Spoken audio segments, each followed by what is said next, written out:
Kia ora, and welcome to my first video installment of the Alphabet Superset Challenge by Struthless. Each week I'll be creating a small painting of a monster from the monster manual. This week for the letter A I'm painting an Aboleth. First I start with some sketches to get a better idea of the proportions and movement of the creature. Sorry they don't show up great on camera, but I'll be sure to use a darker pencil next time. I chose an Aboleth as it seemed to be one of the easier options to paint.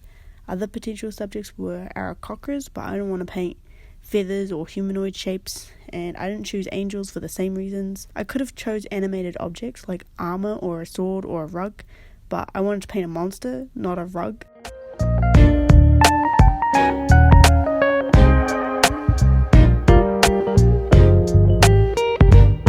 After sketching the Aboleth on my canvas, it's time to bust out my poor, abused and neglected brushes. I toned my canvas with a contrasting colour to the Aboleth. As the Aboleth is a teal colour, I toned the canvas with a mix of yellow ochre and lemon yellow that I thinned with water. I will admit I did procrastinate a lot this week. I didn't start the painting until Friday, and I had to rush to get this video out on Sunday, and I was on track to get the video published before midnight on Sunday, but then my bike got stolen and I had to deal with filing a police report and chasing down security footage. It's my main form of transport, so getting it back is currently my top priority.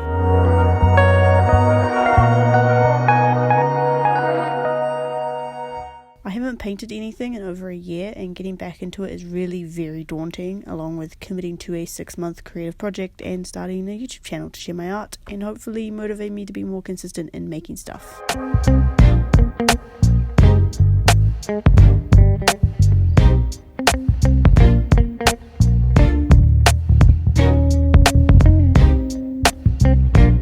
You know, this painting looks a little familiar.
SD card got full, so I did finish some more of it off camera, and in an effort to not waste paint, instead of ending the painting at a perfectly acceptable state of completion, I used a palette knife to paint the last of the paint from my palette onto my canvas.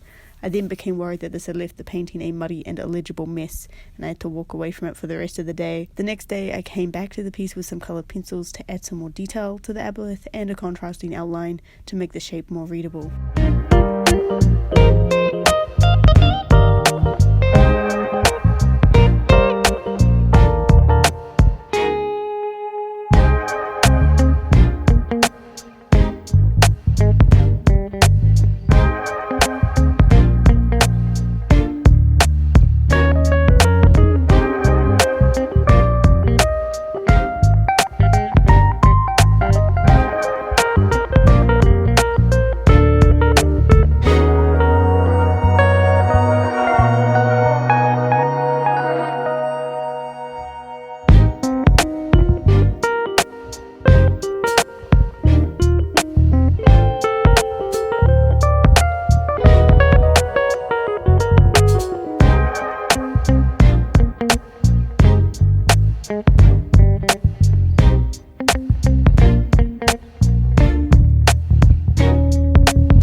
and here's the finished piece.